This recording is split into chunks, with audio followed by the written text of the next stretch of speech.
Wine ran hot in my veins as Arthur Ellison's sentence unspooled across the hush. My nails dug crescents into my palms. "My son deserves better than someone dragged up from the gutter," he told his country club court. Then, softer, street trash in a borrowed dress. 23 faces flicked between us, waiting to see if the nobody dating the prince would bow to the king. I set the napkin beside my untouched salmon and stood. "Thank you for dinner, Mr. Ellison," I said. "And for the honesty. My name is Mara Vale. I'm 32, and I built my life from nothing. This is how I turn an insult into the most expensive lesson a man ever paid for." "Mara, don't," Miles whispered, catching my hand. I squeezed, then let go. "It's fine. He finally said what he's been thinking." Arthur's smirk was worth archiving, victory framed in smugness. I walked out past the Monet, the quiet staff, the Bentley he'd bragged about, across marble that echoed like applause for the wrong team, and into the night where my hatchback waited. Miles reached me at the car. "I'm so sorry. I didn't know he would—" "This isn't on you," I said.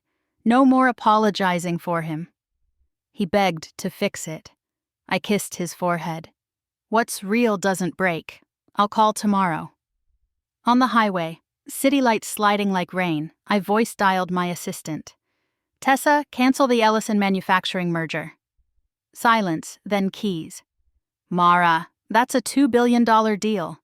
I'm aware. Terminate for irreconcilable values.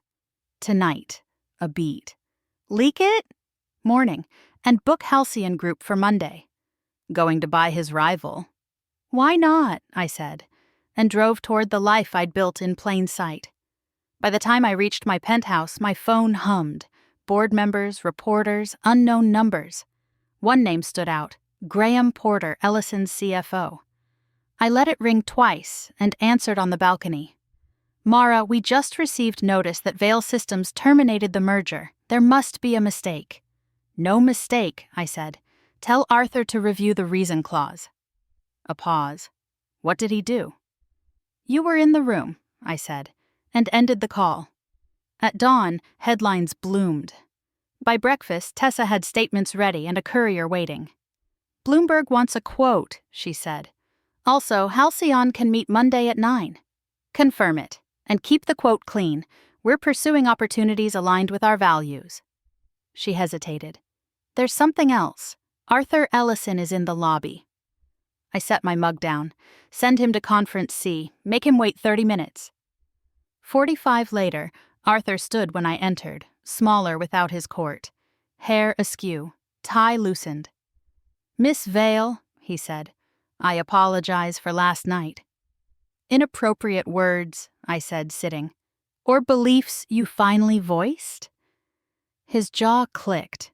"This is business." "Then speak business." He did. Market share projections, aging product lines, a dependence on our patents he pretended not to need. I let him finish. "The merger is dead," I said. "Not because you insulted me, because your company mirrors your contempt. Closed doors, closed minds. We build for people who've never had a key." Color ebbed from his face. "Without you, we won't last 2 years. "Then evolve," I said, standing, "or step aside for those who can." He swallowed. "What do you want?" "Proof you can change." I left him with that and the uncomfortable chairs. Proof arrived faster than I expected. Tessa swept in. "Halcyon confirmed. Also, Ellison's independent directors requested a call without Arthur."